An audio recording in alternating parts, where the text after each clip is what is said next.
dear Mr. Chairman, dear members of the Board of Governors, my esteemed colleagues, it's a great pleasure to talk with you, and I would like to start by offering a very general distinction about the difference between the first session and the second session. As you know, the Hebrew University, as any other university, is divided basically between the Faculty of the Sciences and the Faculty of the Humanities. What's the nature of this distinction? In the Faculty of the Sciences, we are researching everything that we have not made. We may call it nature or we ascribe it to God. However, we certainly admit that we are not responsible on the sea and the suns, on the stars and the planet, on the process of creation. This is well known. So humbly, we are studying to the best of our capacity the mysteries of creation. That's what they're doing in the sciences, and we just had the opportunity to hear how much there is to know. How did you sum it? 90% of the matter we don't know, 10% we hope to know. However, we know very well that we are studying what we, human beings, have not done. In the Faculty of the Humanities, we do exactly the other way around. We are studying everything to the best of our capacity that humans had done. We are very curious about the particular, not about the universal. Our colleagues in the sciences are interested in the universal, in the simple, in the precise.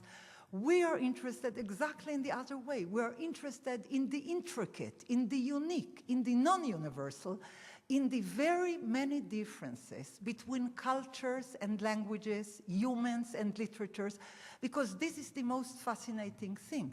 Because the humanities are about all what humans had done, with no distinctions.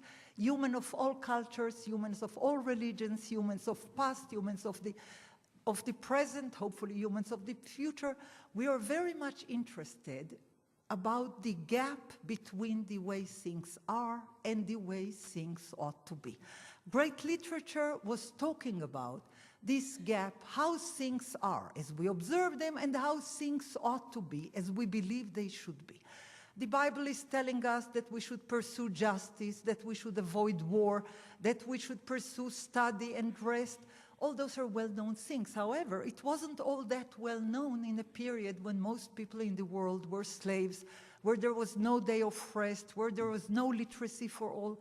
We need to remember that great literature is about the gap between the way things are and the way they ought to be. That's what the humanities are interested to learn. Now, I would like to talk about the issue of creation in mystical literature. In one word, what is mysticism? This is the history of the freedom of human imagination, defying the constraints of human history. It is all imagination. It's creative imagination. It is defiance against the constraints of human experience, which in the Jewish case was more often than not an experience of persecution and destruction, wars and blood libels, false charges and injustice. We had defied it in the only field where we were completely free people, in the field of human imagination. Luckily, we never had a church.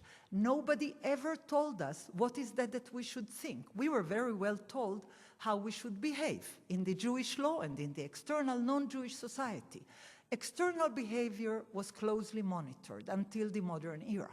However, only in the Jewish nation there was a complete freedom of thought. We were told that there are holy scriptures and there is freedom of interpretation. There is the book of God and there is the human free spirit that offers new ideas. As soon as we understood that, the first conclusion was, let us improve the holy scriptures. Let us add to them new interpretations. Let's offer an alternative way of thinking. And since, as I said, we always had enjoyed the unrestricted power of creativity, and that is a unique thing about Jewish intellectual history, since we enjoyed the power of creativity, we had used it to its excess. Now, the first story of creation after the biblical well-known story is the story of the book of Jubilees. The book of Jubilees was written in the 2nd century before the Common Era, when the Jews were mastered by the Seleucians. Seleucians are Greek-Syrian kings, the heir of Alexander the Great, who took over the land of Israel in the year 175 and imposed a new lunar calendar on the Jews who had a different calendar, and the Jews felt that their culture is in danger. They decided to start a new kind of story, because whenever you tell a new story of creation, in fact, you tell your new perspectives on history, on culture, and on the gap between things are and as they ought to be. I would like to read to you a very challenging sentence. It's one sentence, 8 lines in its length. So I'm not sure if I can make it without stop to breathing, and don't worry if you don't follow every word. I just want you to note how the story of creation in the book of Jubilee starts, and I would say in advance, they add Jerusalem, because you see in Genesis, Jerusalem is not mentioned directly. In our Bible, Jerusalem is first mentioned in the book of Joshua. But when Jerusalem was endangered by Seleucian conquest, the writers of Jubilee's story of creation are not postponing Jerusalem to Joshua, they are bringing it to the force in the very beginning story of creation. And they're doing it in a very wise way. The second deficiency they found about Genesis, which they admired, adored, and sanctified, but there was only one thing missing there. Nobody identified the identify of the storyteller. It starts wonderfully when God had created heaven and earth, and you know Genesis 1:1. However, nobody is telling you who is telling the story. Jubilees rectify the situation and says, it is the angel of the presence who is relating the story of creation to Moses. Because poor Moses, how would he have known what had happened 2,500 years before he was born? There was no Bible there was no book before he was born.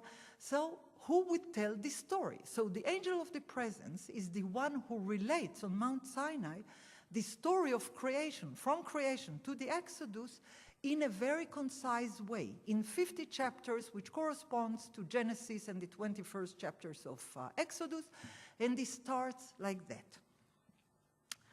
And the angel of the presence, who went before the camp of Israel, took the tablets of the division of years from the time of the creation of the law and testimony according to their weeks of years, according to the Jubilees, year by year throughout the full number of Jubilees, from the day of creation until the day of the new creation, when the heaven and earth and all their creatures shall be renewed according to the powers of heaven and according to the whole nature of earth, until the sanctuary of the Lord is created in Jerusalem upon Mount Zion. And all the lights will be renewed for healing and peace and blessings for all of the elect of Israel, and in order that it might be thus from that day and unto all the days of the earth. This is all one sentence. That's the way the Jubilees start the story of creation. On a literary scales, we can certainly prefer Genesis, but Genesis does not include Jerusalem and Mount Zion. Jubilees puts Mount Zion, which was defiled by the Seleucian kings when they instituted there a golden sculpture, and puts Jerusalem, that was defiled by the Seleucian kings when they demanded Antiochia to be the great place of the Seleucian rule. They said from the very beginning, Jerusalem and Mount Zion were the center of these things. Now they realize that something else is missing. The topic of the day was a new questionable calendar that was imposed on the Jews against their will by King Antiochus. The Jews said, oh no, we don't want, that's 2nd century before the Common Era, we don't want a wrong calendar. We don't want a foreign calendar. We want our calendar of freedom, because the Jewish great perception from the very first page of Genesis is that while the world had been created by God forever and ever by eternal cycles, it's only human beings who can stop every 7 days according to the divine pattern and count and recount and account. What does it mean? It means that we are told that every 7 days we have to stop everything that we are doing, urgent as it might be, and convene together to read again, to read aloud the story of the creation of God, the story of the history of Israel, to consolidate a community of memory, a community of identity. Now, Jubilees knew all that very well. As I said, Genesis was sanctified. It only added a few more notions about the number 7. The first sentence that I read included the division of time to weeks of years, which means Shnat Shemitah, every 7 years, and Jubilees, which means every 7 of years. In the following sentence, Jubilee says the following. And the angel of the presence spoke to Moses by the word of the Lord, saying, write the whole account of creation, that in 6 days the Lord God completed all his work and all that he created.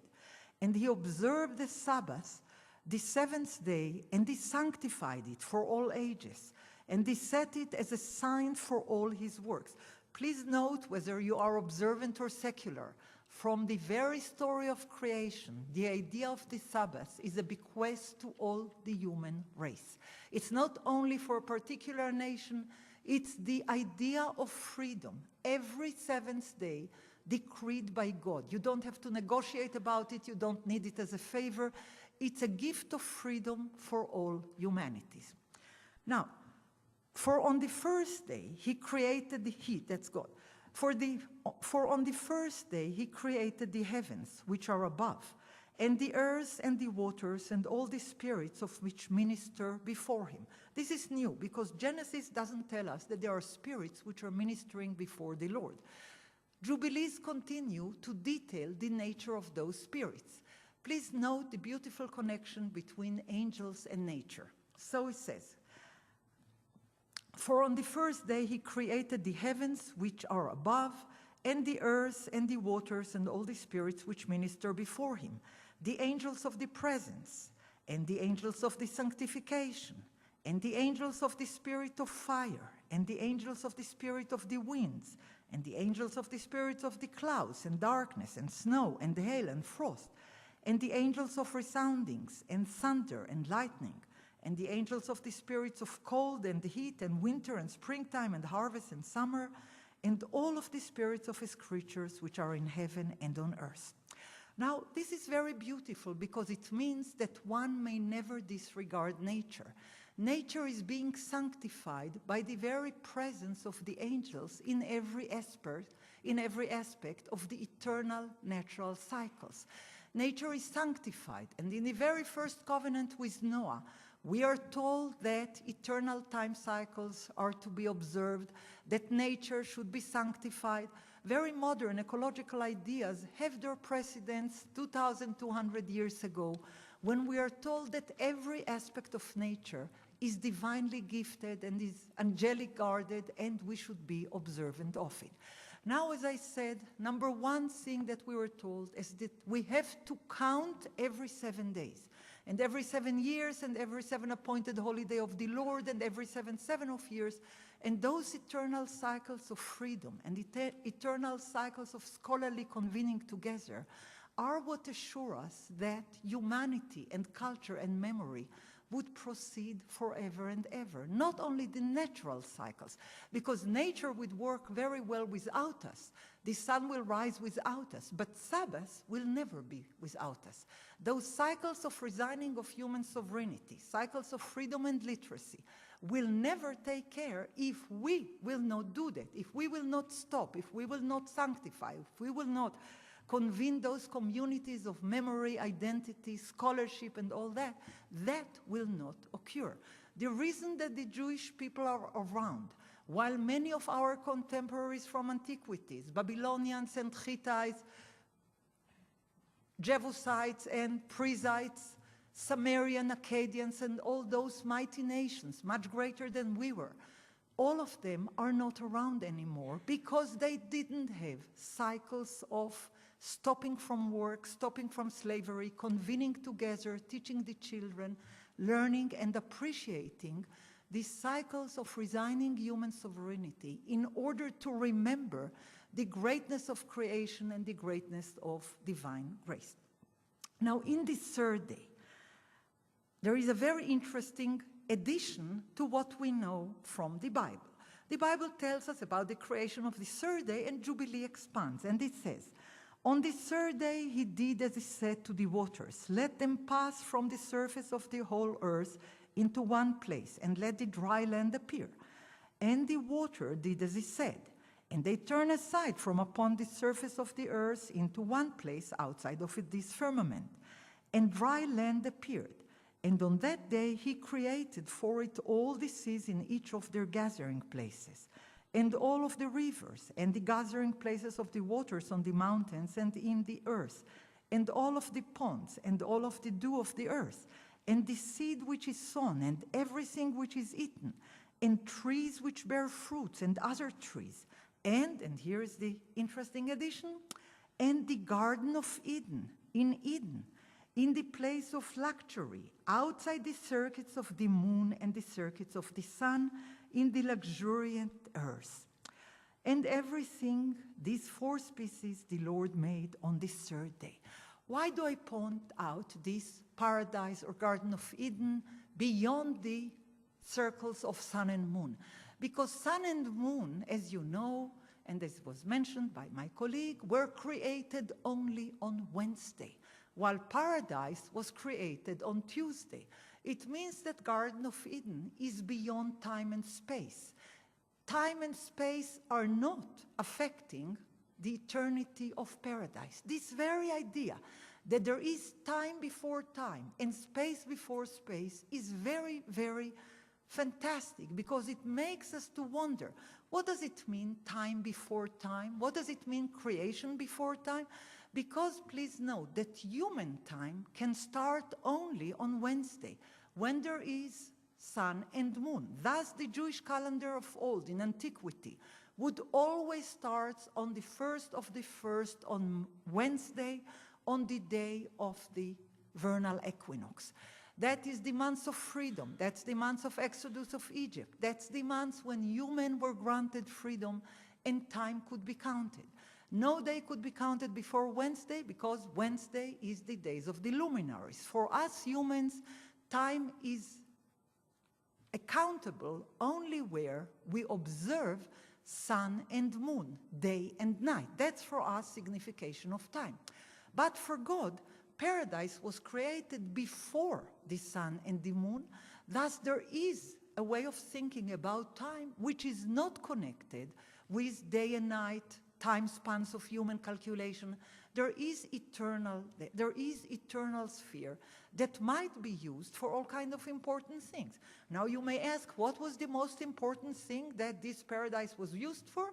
You'll be amazed to know that that was the place where the seventh of the human generation was taken up to in order to learn to read, write, and calculate.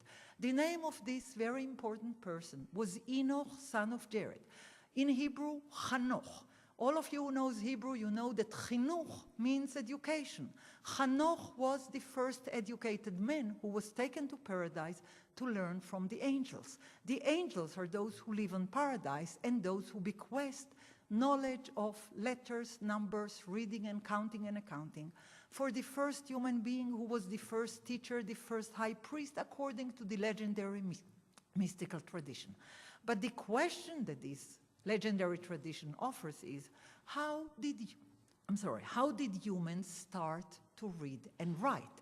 The mystical answer is a very interesting one. They learn it from angels in paradise. That's as good an answer as any other, because we have no idea how somebody had written such a wonderful sentence as Yair Zakovich was reading, referring in the beginning of Genesis. How does this very excellent sentence, in the beginning God had created heaven and earth, and the wind was, you remember the beautiful beginning of Genesis, when the Spirit of God was hovering above the water and the abyss and all that. How did that happen? You can't start by writing such a sentence. Somebody must have taught someone to write it. We don't know exactly the history of tuition and the history of literacy, but the mystical idea is that the first human who was taken to paradise, where eternal wisdom was kept, was taught to read and write by the angel. I would stop here about the creation story of Jubilees, and I would just say that Jubilees was very much interested in the idea of creating time before time and on expanding human knowledge and human spirit in connection with the angels. I would like to tell you about the second creation story, which is utterly different, entirely unknown. It is called the Book of Creation, Sefer Yetzirah. It's an unicum. We don't know who wrote it. We don't know where it was written. We don't know exactly on what circumstances. We know only one thing. It was written in Hebrew, in unique Hebrew. Scholars are conflicting about the question whether it was in the 1st century or the 6th century. It doesn't really matter. We know it was written in the 1st millennium. And we know that they start to tell again anew a story of creation which brought something entirely new to the consideration. The story of creation, of the Book of Creation, anonymously written, tells us that creation, in fact, started in an entirely different way. I'll read this very beautiful long sentence of creation, and I'll explain it a little later. In 32 wondrous passages of wisdom, engraved Yah, the Lord of hosts, God of Israel, the living God, El Shaddai, high and exalted, dwelling all the way to the heights, whose name is holy, and he created his worlds through 3 books, through Sefer, book, and Sfar, number, and Sipur, story. 10 Sfirot, or 10 digits, or 10 spheres, 10 Sfirot of infinite nothingness, and 22 principal letters. 10 Sfirot of infinite nothingness, 10 and not 9, 10 and not 11. Understand in wisdom and search with understanding. Analyze with them and search with them. Know and contemplate and create and establish things on its entirety, truth and restore the Creator to his place. Because he creates and crafts by himself, and there is no one else. And in its measures are 10, and they have no end. 10 spheres of nothingness. Stop your heart from contemplating, and stop your mouth from talking. And if your heart runs, return to the place about which it was said, and the living creatures run back and forth. And because of this, the covenant was enacted. 10 spheres of infinite nothingness. Its end is connected to its beginning, and its beginning to its end, as the fire is connected to the burning coal. Know and think and create. The Master is one, and the Creator is one, and no one else is comparable with him. And in front of the one, what are you counting? 10 spheres of infinite nothingness. Their measure is 10, and they have no end. Depths of beginning and depths of an end. Depths of good and depths of evil. Depths of the top and depths of the bottom. The depths of east and the depths of west. The depths of north and the depths of south. And only one Master, Lord, faithful King, ruling over all, from his sacred dwelling place for all eternity. This is the beginning of the Book of Creation. Even if we can't follow every sentence, only the first one I would like you to note. In 32 wondrous passages of wisdom, engraved Yah, the Lord of hosts, God of Israel, and so on, and he created his world through 3 books, through Sefer, book, and Sfar, or Sifra, number, and Sipur, story. There is an entirely new perception of creation. What are 32 passages of wisdom? It's the accumulation of 10 numbers and 22 letters, the very first 10 digits which are known to us, and the 22 Hebrew letters. Now, what is it noticeable about that? Because in the Genesis story of creation, we are at the most obedient listeners, curious listeners. We may appreciate the beauty, the marvel, the genius of the creation, but we know only too well that we are not participating in the very process because we cannot form suns, moons, and planets. However, in the Book of Creation, story of creation, when the world was created, by its very beginning definition, by 32 passages of wisdom, which are explained as 22 infinite letters and 10 endless digits. There we are also a part. We also understand letters. We also understand numbers. Now, there might be an inherent difference between the letters of the divine creation, which unite speech and action, thought, speech, and action. We don't. We have to think separately, talk separately, and do differently. However, while for the divine unity, speech, thought, and action are one, for the human thought, speech is available, thought is available, and action is available, and all of them are a result of letters and numbers. The very idea that letters and numbers are the factors of creation make us participants in the divine, glorious story of creation in an unprecedented way. Now, what does it mean? Just exactly as creation is infinite, just exactly as creation is marvelous, we may participate in the marvelous story of creation because we may add to it. As soon as we search, as soon as we study, as soon as we impart knowledge, as soon as we create knowledge, as soon as we contemplate of those marvels that we did not create, as soon as we give them words, as soon as we realize that there are planets which are not there yet, and as soon as we understand that there are powers which we don't name yet, but we will name, as soon as we understand that the transcendent is the horizon and not only the tangible, as soon as we understand that there is no end to human freedom and to human creativity, exactly as there is no end to the powers of nature, then we are part of the story of creation. The book of creation is a book which has only 3 folios, no more. It's not really a book, it's rather a booklet. 1,000 pages, the whole entire mystical library is footnote to the book of creation. The idea that letters and numbers are divine and are shared by humans are the very foundation of Kabbalah, the very foundation of this huge defiance of the human spirit against the constraint of history and evil and cruelty.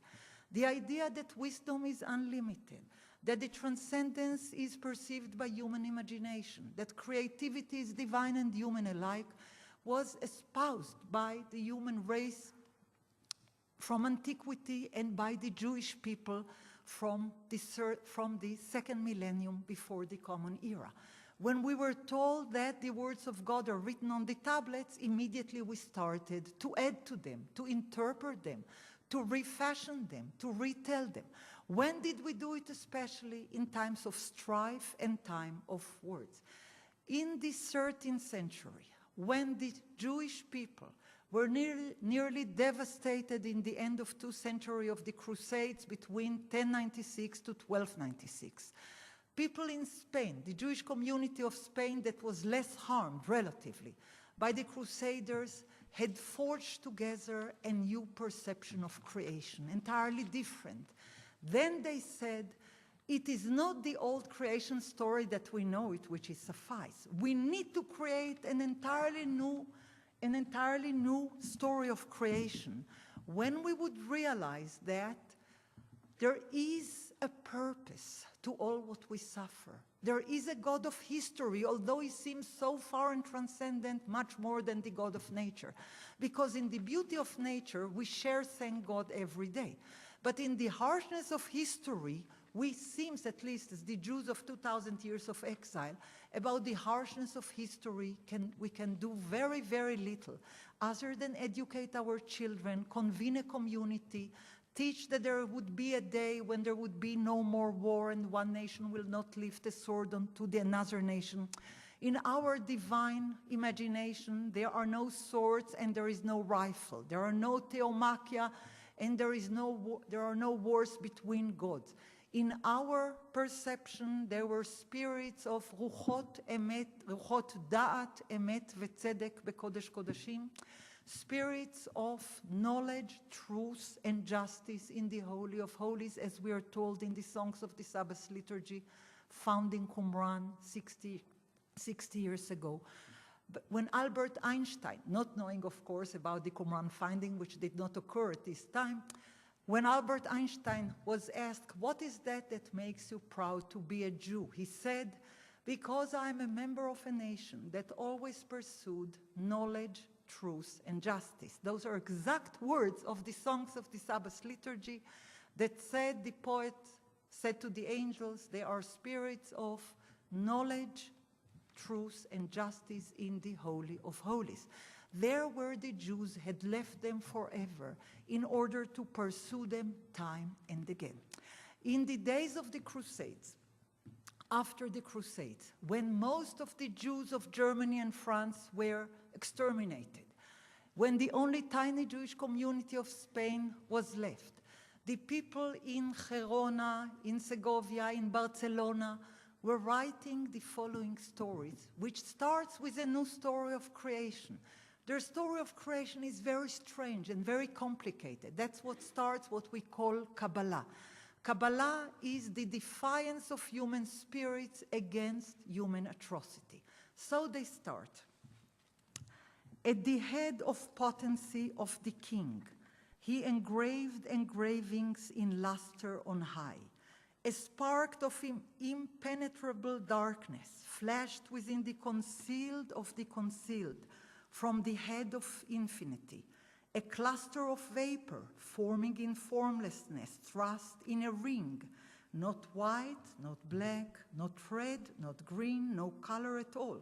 Remember the beautiful slides that we were shown before? It sounds like this description.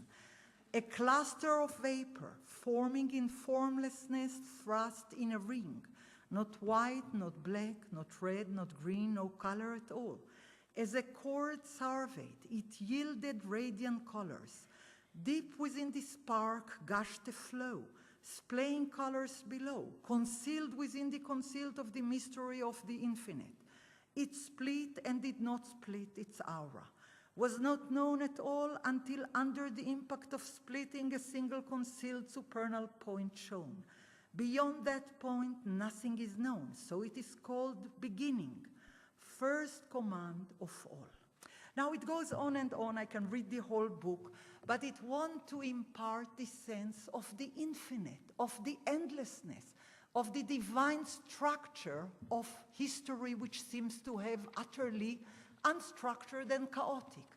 There is a reason, there is a rhythm, there is a number, because the whole mystical tradition is about structures and numbers as against chaotic historical experience. The beauty of wisdom, imagination, and freedom is the summing up of the idea that there are no constraints to the human spirit and there is no end to the desired freedom to learn, to ponder, to study, to search, to create, to name, to count, account, and recount.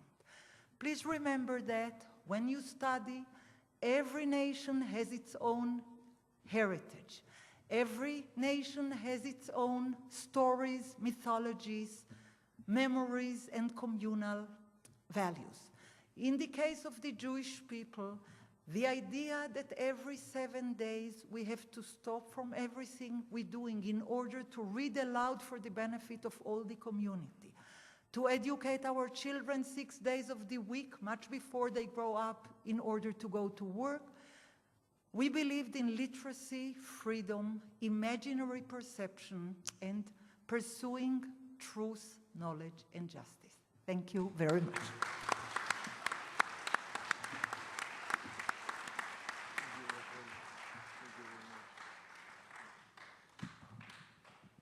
Well, we have time for a couple of questions. Everyone to raise any. We have a mic.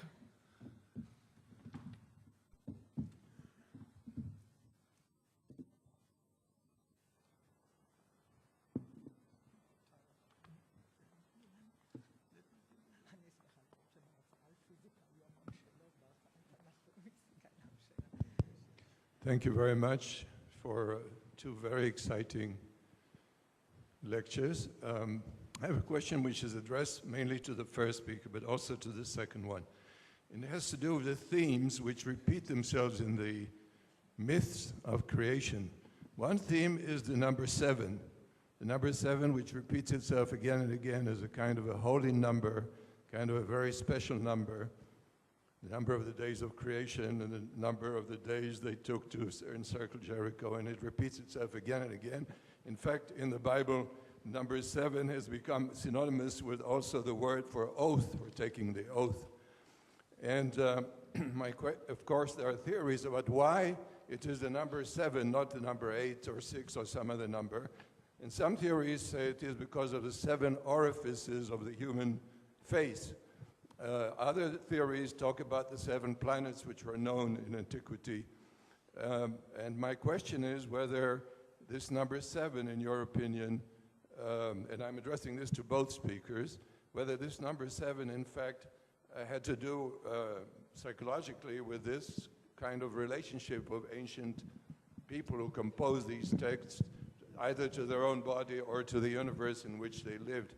The second question, if I may, has to do with the parting of the waters, which is another theme. As you can tell, in, for example, the story of Marduk and Tiamat, there's not only water, there's also blood. And according to some theories, again, this has to do with the fact of the human birth, because in the human birth, you have water and blood, both. So the question is whether the attitude to the human birth has to do with those myths of creation. And just one very brief last question has to do with the number 10. Why is it that the number 10 was so special to the people who composed the Book of Jubilees and to people who composed other texts of Jewish mysticism? Thank you very much. Wow, what a question. Well, I'm afraid I have to disappoint you. I cannot really answer your questions, but as far as the numbers are concerned, as I said, the number 7 was already a very important number in the ancient Near East, not just in our culture, Babylonian literature, Canaanite literature. But it's not only number 7, it's also number 10, also number 3. I could have given lectures about the importance of number 3 in the Bible, about the importance of number 10 in the Bible, and I have no idea. It's perhaps it's really a question for psychologists to deal with the importance of these specific numbers. I don't know. Okay. I will try to answer from the mystical tradition.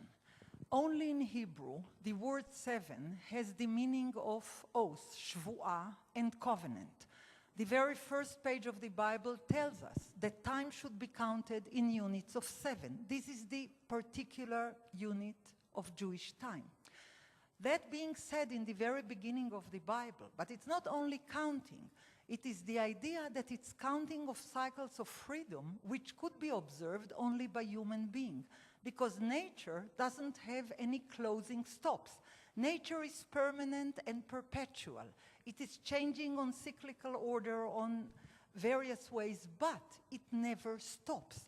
The right of stopping, the right of counting in order to stop is only a human right according to a divine decree. This is the very foundation of freedom, and we need to remember that. So the word oath, shvu'ah, and the word 7, sheva, is the very foundation of perpetual cycles of freedom. And even people who know one word of the Bible benefit for the last 3 millennia and more from the idea that 7 is the guarantee of free time for freedom, rest, scholarship, communal convening, and the other things that we discussed before. About the number 10. 10 is the important number from the 10 commandments, of course. And since God chose to decree 10 commandments, 10 is a classical number for the Jewish tradition. But in the history of mysticism, they are talking on 10 infinite spheres, pointing out that every number at the very same time has the dialectics of being finite and infinite. They say 10 numbers of 10 sfirot blima, 10 numbers or 10 digits or 10 grades of infinite nature. Those very 10 numbers that each child of us knows to count as soon as one counts his own fingers. We can make various connections on the different parts of the bodies and the different ideas of numbers, but the one thing that matters is that among all species on earth, only humans were blessed with the capacity to count, account, and recount. And numbers are always those which point to us the connection between the finite and the infinite, the dialectic of creation and annihilation. We know the infinity of numbers from quite a long time ago.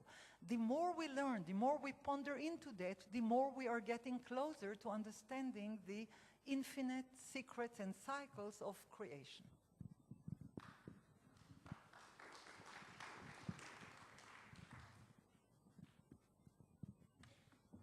Another question? Yeah, for a minute. The question comes from the opposite of the mic.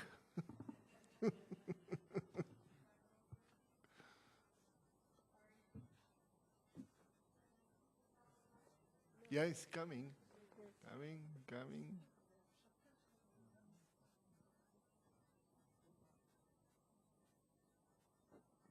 With one book of creation, Louder, please. with one book of creation, the Torah, we are advised to study, dig, and delve into it. How come that the mysticals advise us that for the Zohar, if you cannot study it, just hold it in your hand, even without opening. Just hold it and stay with it for a little while, every day.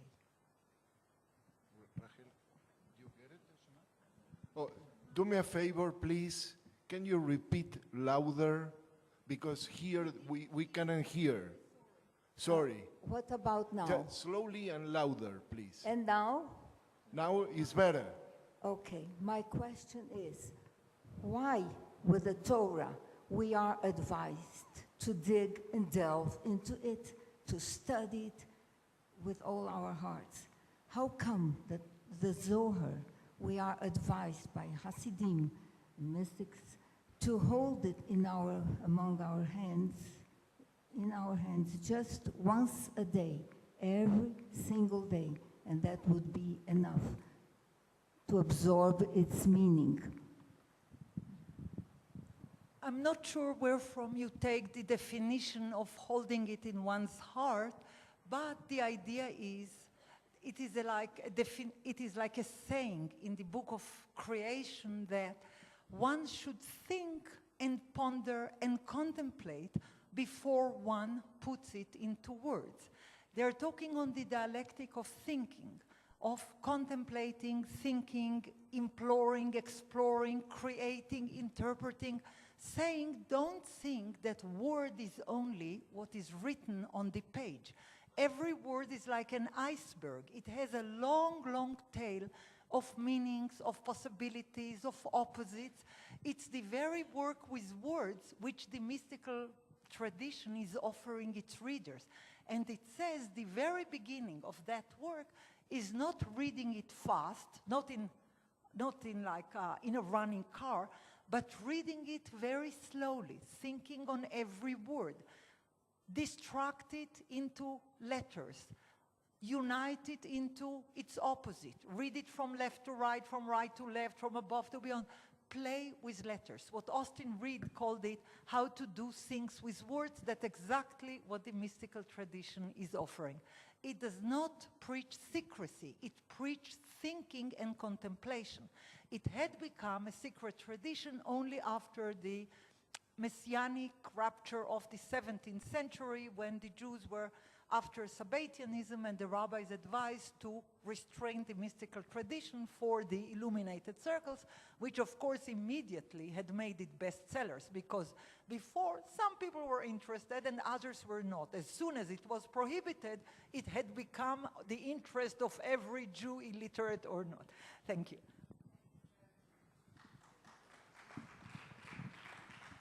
Last question. Come. Yep. I'm not going to make a profound question.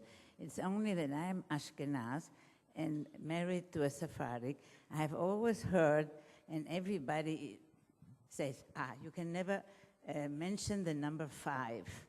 5 is like something bad, something that you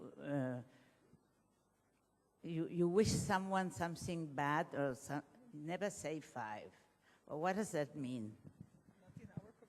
Not in our community. You know that we have 5 books of the Torah, and the rabbis make it very clear that even the book of Psalms is divided into 5 books. The same way Moses gave us the 5 books of the Torah, David gave us the 5 books of Psalms. So for us, the number 5 is a perfect number. Perfect. Thank you. I would add to that only one sentence. Every number has the infinite capacity to be interpreted and to be associated. In Hebrew and in Judaism, we don't have any evil numbers. The 13 is the Christianity contribution, or 66 as a bad number is Christianity. In Judaism, all numbers are considered to be divine. All counting is considered to be divine and human intellect concern, and combining numbers, analyzing numbers, and relating to them in an abstract way and concrete way is certainly one of the best heritage of the Jewish tradition. All numbers are welcome, all letters are welcome. Freedom of creating and recreating them is our heritage. Thank you.